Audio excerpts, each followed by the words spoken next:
Social science is actually very broad, but you can sort of break it down into a nutshell, which is it's about the way people think, feel, and act. And then about influences on the way that they think, feel, and act, because those things happen in a big social and emotional and behavioral construct. And so it's really trying to understand immediate things and then broader things that impact the way that people, again, make decisions and think, feel, and act. Right. We have a child who's being enrolled without his or her direct agreement to participate because they're too young.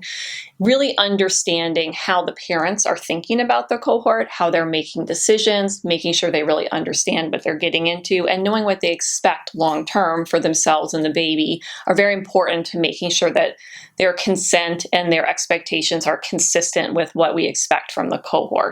So it's sort of matching up their expectations and what we think will actually happen.